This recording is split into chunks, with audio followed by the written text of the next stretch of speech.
दोस्तों, इस कहानी की शुरुआत में हम एक साइंटिस्ट आदमी को देखते हैं जो अपने घर में एक डॉल को बना रहा होता है। वो साइंटिस्ट उन डॉल को बनाने के लिए कुछ रोबोट्स के बचे पार्ट्स जमा करता है और फिर वो उन डॉल्स को वायर से जोड़ के वहीं पे लटका दिया करता है। और ऐसा करते ही वो अपने एक स्पेशल डिवाइस को उन डॉल से कनेक्ट कर देता है, जिससे उस डिवाइस से रोशनी निकलने लगती है। ऐसा होते ही वो डॉल जिस रस्सी से बंधा हुआ था वो रस्सी अचानक से टूट जाती है। मगर ये क्या, वो डॉल तो इंसानों की तरह चलने लगता है। वो डॉल ये देखकर हैरान होता है कि वो जिंदा कैसे हुआ। तभी उसकी नजर नीचे पड़े साइंटिस्ट पर जाती है और वो इससे देख के डर जाता है। उसे पता लग चुका होता है कि इस दुनिया में कुछ न कुछ गड़बड़ तो जरूर है। इसके बाद वो डॉल वहाँ से भागने के लिए खिड़की से जाने की सोचने लगता है, लेकिन वो जहाँ से देख रहा होता है वो जगह बहुत ऊंचाई पे होती है। वो देखता है कि सारी दुनिया खत्म हो चुकी है और आसपास बहुत तबाही मची हुई है।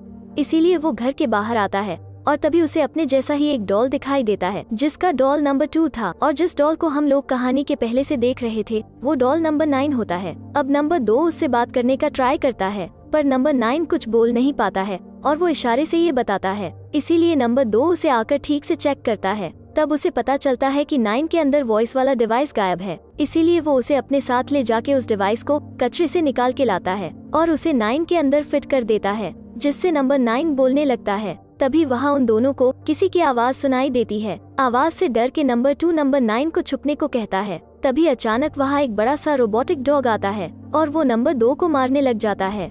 अपने दोस्त को मार खाते देखकर 9 पूरी तरह से डर जाता है, लेकिन अब उसे भी रोबोटिक डॉग ने देख लिया था। पर 9 चालाकी करके कहीं दूर जाकर छुप जाता है। पर 9 देखता है कि वो डॉग रोबोट नंबर 2 को अपने साथ ले गया है, जिसके डर से नंबर 9 बेहोश हो चुका था। जैसे ही नंबर 9 की आंखें खुलती है तो वो अलग ही जगह में होता है, जहां उसके सामने एक और डॉल होता है जिसका नंबर 5 होता है। नंबर 9 की हालत खराब होने से नंबर 5 उसका इलाज करता है। इसके बाद वहां उन डॉल्स का लीडर आता है और वो आते ही नंबर 5 पे भड़कने लगता है, क्योंकि नंबर 5 ने नंबर 9 को बाहर जाके बचाया था। वो उसे डांटता है और कहता है कि क्या तुम्हें पता है कि बाहर कितने डरावने रोबोट्स घूम रहे हैं। पर थोड़ा शांत होकर वो डॉल्स का लीडर उन दोनों को अपने साथ ले जाता है, जहां वो 9 को फ्लैशबैक की स्टोरी बताता है। वो कहता है कि कई सालों पहले इंसानों और रोबोट्स के बीच में जंग हुई थी, जिस वजह से ये पूरी जगह बर्बाद हो गई थी। उन रोबोट्स ने सारे इंसानों को खत्म कर दिया था और जंग के खत्म होने तक पूरी दुनिया में सिर्फ एक ही बड़ा रोबोट बचा हुआ था,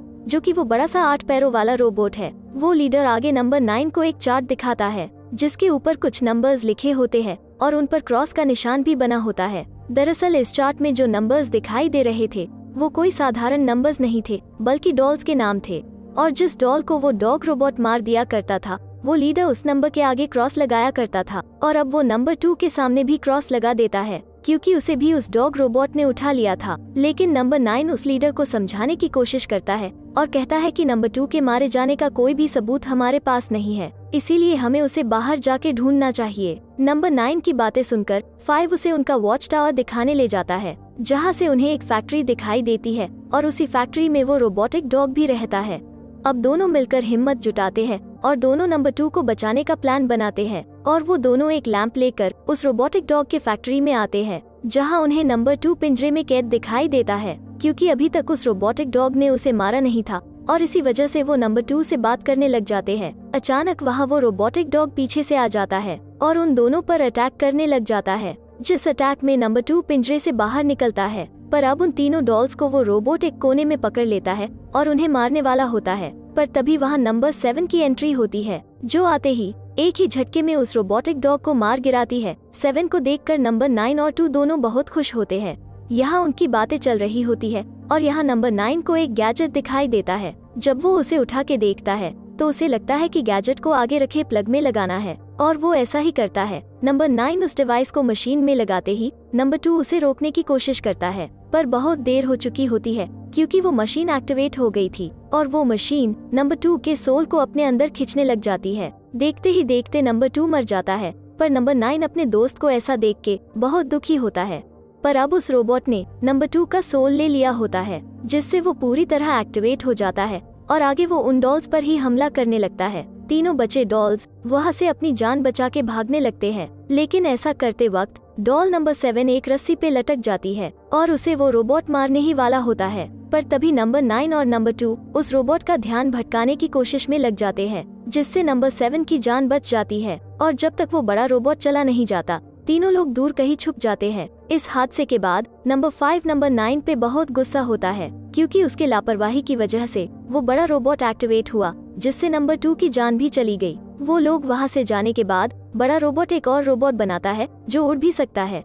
आगे हम तीनों डॉल्स को इंसानों की एक लाइब्रेरी में देखते हैं। तभी वहाँ पर 2 ट्विन डॉल्स आते हैं, पर वो असल में जुगाडू डॉल्स होते हैं। वो ट्विन्स तीनों डॉल्स को एक बड़ी किताब से उस रोबोट मशीन के बारे में जानकारी देते हैं, जिससे उन्हें पता चलता है कि इंसानों ने ऐसे बड़े बड़े रोबोट्स अपने फायदे के लिए बनाए थे, लेकिन वो रोबोट्स ज्यादा ही होशियार निकलने लगे और उल्टा इंसानों के ऊपर ही अटैक करने लगे। इसीलिए इंसानों और उन रोबोट्स में जंग छिड़ गई। ये सब देखकर नंबर 9 तो पूरी तरह से शॉक हो जाता है। तभी 9 को ये देखकर कुछ याद आता है और वो तुरंत उसकी ड्राइंग बनाता है। ड्राइंग को देखकर नंबर 5 उसे कहता है कि ऐसी ड्राइंग तो हमारा एक दोस्त भी बनाया करता था। उन्हें ये पता चल गया था कि उस ड्राइंग से आगे जाने का रास्ता मिलने वाला है। फिलहाल के लिए वो लोग वहीं पे फंस गए थे और वापस उनके लीडर के पास भी जा नहीं सकते थे, क्योंकि लीडर किसी भी डॉल को बाहर जाने की इजाजत नहीं देता था। पर नंबर 9 सबको कहता है कि अगर हमें इस ड्राइंग का मतलब जानना है तो हमें लीडर के पास जाना ही होगा, जिससे हमें उस ड्राइंग का और रोबोट्स का कनेक्शन पता चल पाएगा। सारे लोग लीडर से मिलने वापस आते हैं, पर आते ही उन्हें लीडर का बॉडीगार्ड पकड़ लेता है और उन्हें लीडर के सामने ले जाता है। लीडर उनकी ऐसी हरकत से बहुत गुस्सा होता है और वो सारी बातों का दोष नंबर 9 के ऊपर डाल देता है। वो कहता है कि जब से नंबर 9 यहाँ आया है तब से सारे डॉल्स पर मुसीबत आने लगी है। तभी पीछे से डॉल नंबर 6 एक ड्राइंग लेके आता है। वो वही ड्राइंग होती है जो नंबर 9 ने बनाई थी, पर ड्राइंग देखते ही वो बॉडीगार्ड 9 से उस ड्राइंग को ले लेता है और उन दोनों को नीचे फेंक देता है। पर अचानक वहाँ उस बड़े रोबोट का फ्लाइंग रोबो आता है, जिससे वो बॉडीगार्ड लगने लगता है, पर वो रोबो उस बॉडीगार्ड को आसानी से पटक देता है और उस पर भारी पड़ता है। इसीलिए लीडर के साथ बाकी लोग भी वहाँ से जान बचाकर भागने लगते हैं, पर वो फ्लाइंग रोबो उन सबका पीछा करता है। आगे वो डॉल्स किसी तरह से एक दूसरे की मदद करके उस फ्लाइंग रोबो को मार गिराते हैं। उस रोबो की वजह से उन डॉल्स का घर बर्बाद हो गया था और उनके पूरे घर में आग लग चुकी थी। ऐसा नजारा देखकर सारे डॉल्स बहुत दुखी होते हैं, क्योंकि उनके पास रहने के लिए सिर्फ एक ही जगह थी और वो भी चली गई थी। यहाँ फैक्ट्री में वो बड़ा रोबोट उसके फ्लाइंग रोबो की हालत देखकर गुस्सा होता है। अब सारे डॉल्स उन ट्विन डॉल्स के लाइब्रेरी में आते हैं, क्योंकि उनके पास छुपने की सिर्फ वही एक जगह बची होती है। वहाँ डॉल 9 और 5 मिलकर डॉल नंबर 6 से उस ड्राइंग के बारे में पूछने लगते हैं, जिनकी बातें उनका लीडर सुन लेता है और वो 9 को वार्निंग देता है कि अगर तुम्हें तुम्हारी जान प्यारी होगी तो हमारी तरह छुप कर रहो, क्योंकि इसी में तुम्हारी भलाई है। इसी के बाद लीडर उन सबको डॉल नंबर 2 की कहानी बता के उनको डराने की कोशिश करता है। वो कहता है कि नंबर 2 भी तुम्हारी तरह ही बेकार की बातें किया करता था और अब उसका अंजाम तुम्हारे सामने है।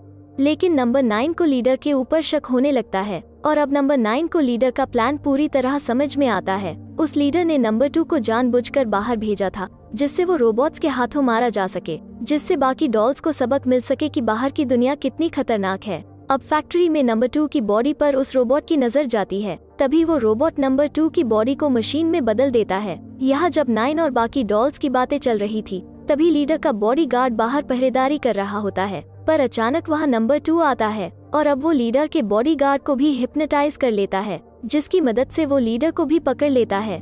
अब नंबर 9 लीडर को छुड़ाने की कोशिश करता है और तभी नंबर 7 उस स्नेक रोबोट का मुकाबला करने लगती है, पर वो स्नेक रोबोट नंबर 7 को पकड़ लेता है और अपने साथ उस बड़े रोबोट के फैक्ट्री में उठा के ले जाता है। अब जैसे ही वो लीडर होश में आता है, नंबर 9 उसे जोर से चिल्लाता है कि ऐसी जिंदगी हम कब तक जीते रहेंगे, हमें उस रोबोट के पीछे जाना होगा। 9 की बातें सुनकर सारे डॉल्स मोटिवेट हो जाते हैं। पास ही में नंबर 2 की बॉडी पड़ी थी, जो कि वो स्नेक रोबोट अपने साथ ले आया था। वो डॉल्स नंबर 2 की बॉडी को आखिरी अलविदा कहते हैं और इसके बाद वो लोग बड़े रोबोट की फैक्ट्री के पास में आते हैं। फैक्ट्री के बाहर नंबर 9 नंबर 7 को कहता है कि मैं अंदर जाकर नंबर 7 को बचाने वाला हूँ और अगर थोड़ी देर बाद मैं बाहर ना आऊँ तो तुम इस फैक्ट्री को उड़ा देना। ये कहकर वो फैक्ट्री के अंदर चला जाता है और उसी वक्त नंबर 5 फैक्ट्री को उड़ाने के लिए लगने वाला सामान इकट्ठा करने लगता है। यहाँ नंबर 9 छुप के उन रोबोट्स के पास जाता है। तभी वो देखता है कि बड़े रोबोट ने लीडर के बॉडीगार्ड को पकड़ लिया है और उसके सोल यानी आत्मा को अपने अंदर ट्रांसफर कर लिया है। ये देखकर उसे थोड़ा डर लगता है, क्योंकि आगे वो नंबर 7 के सोल को अपने अंदर ट्रांसफर करने वाला था। इसीलिए नंबर 9 उस रोबोट को फंसाने के लिए एक जाल बिछाता है। देखते ही देखते नंबर 9 का प्लान काम कर जाता है और वो स्नेक रोबोट उस फंदे में अटक के मर जाता है। जिससे वो नंबर 7 की जान बचा लेता है। यहाँ बाहर 9 की राह देखते लीडर को लगता है कि बड़े रोबोट ने नंबर 9 को पक्का पकड़ लिया होगा। इसीलिए वो नंबर 5 से कहता है कि ऐसा लगता है कि हमें इस फैक्ट्री को उड़ा देना चाहिए। पर नंबर 5 को नंबर 9 पर पूरा विश्वास होता है कि वो अपना काम पूरा करेगा। तभी अचानक से वहाँ से एक उड़ने वाला रोबोट गुजरता है, जो कि एक पहरेदार रोबोट था और जिसने उन डॉल्स को देख लिया था, जिससे उस बड़े रोबोट को उन सारे डॉल्स की हरकतों का पता चल चुका होता है। इसीलिए वो बड़ा रोबोट अपने हजारों स्पाइडर रोबोट्स को बचे हुए डॉल्स को खत्म करने भेज देता है।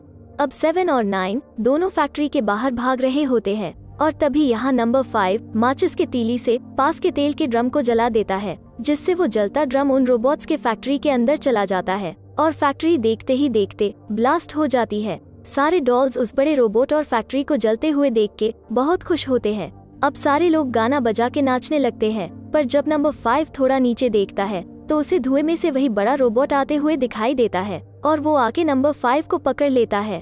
अब उस मशीन की पावर कम होने से उसे नए सोल की जरूरत होती है और वो नंबर 5 का सोल बाकी डॉल्स के सामने ले लेता है। अब लीडर उन्हें एक ब्रिज की तरफ भागने को कहता है, पर तभी वो ब्रिज टूट जाता है, जिस वजह से वो बड़ा रोबोट उसमें फंस जाता है। पर गिरने से पहले उसने नंबर 6 को पकड़ लिया होता है। नंबर 6 नंबर 9 को कहता है कि पावर सोर्स ही इस रोबोट को बंद कर सकती है। ये कहते ही वो रोबोट 6 की आत्मा को खींच लेता है। अब 9 को एक क्लू लग गया होता है और वो वापस उसी साइंटिस्ट के घर में आता है जिसने उसे बनाया था। वहाँ वो देखता है कि एक बॉक्स पे उसका नाम लिखा है। जैसे ही 9 उस बॉक्स को खोलता है तो उसमें से एक प्रोजेक्टर चालू मिलता है। प्रोजेक्टर में उसी साइंटिस्ट का वीडियो चल रहा होता है। वो साइंटिस्ट बताता है कि उसने इंसानों की भलाई के लिए एक मशीन का इन्वेंशन किया था, पर वो मशीन पूरी तरह से बनी नहीं थी और उसे उस मशीन से दूर कर दिया गया था। पर उसे पता था कि उस मशीन का कोई गलत इस्तेमाल कर सकता है। इसीलिए उस साइंटिस्ट ने अपने ही सोल के 9 अलग अलग हिस्से किए, जिससे आगे की दुनिया में वो साइंटिस्ट जी सके। इसीलिए नंबर 9 को सोल देने के तुरंत ही बाद उस साइंटिस्ट की मौत हो चुकी थी। वो 9 को पावर सोर्स के बारे में भी बताता है, जिसकी मदद से उस बड़े रोबोट को हराया जा सकता है। 9 ये जानकारी लेकर वापस लीडर से मिलने जाता है, पर लीडर और बाकी डॉल्स को उसके बातों पर बिल्कुल यकीन नहीं होता। इसीलिए नंबर 9 उस बड़े से मशीन से लड़ने अकेले जाता है। जब वो मशीन 9 पर हमला करने वाली थी, उसी वक्त पीछे से लीडर 9 को ढकेल देता है और 9 के बजाय खुद को सैक्रिफाइस करता है। इसके तुरंत ही बाद वो पावर सोर्स डिवाइस को उठाता है और मशीन के तरफ दिखाता है, जिससे एक बड़ा सा पावर बीम उस रोबोट के आंखों में जा लगती है, जिसकी वजह से उस रोबोट ने खींचे हुए डॉल्स के सोल उस डिवाइस में आ जाते हैं। रोबोट के अंदर से सोल बाहर निकलने से वो रोबोट हमेशा के लिए खत्म हो जाता है। पर अभी एक और काम बचा होता है। 9 फिर सारे मरे हुए डॉल्स के बॉडी को दफना देता है और उस पावर सोर्स को एक्टिवेट करता है, जिससे एक एक करके मरे हुए डॉल्स की आत्मा बाहर आने लगती है और धीरे धीरे सारे डॉल्स आसमान की तरफ जाने लगते हैं, जिससे सारे लोग बहुत इमोशनल हो जाते हैं। और यहाँ 9 इस कहानी का एंड होता है। दोस्तों, अगर आपको हमारा वीडियो पसंद आया हो तो चैनल को लाइक और सब्सक्राइब करना बिल्कुल ना भूले।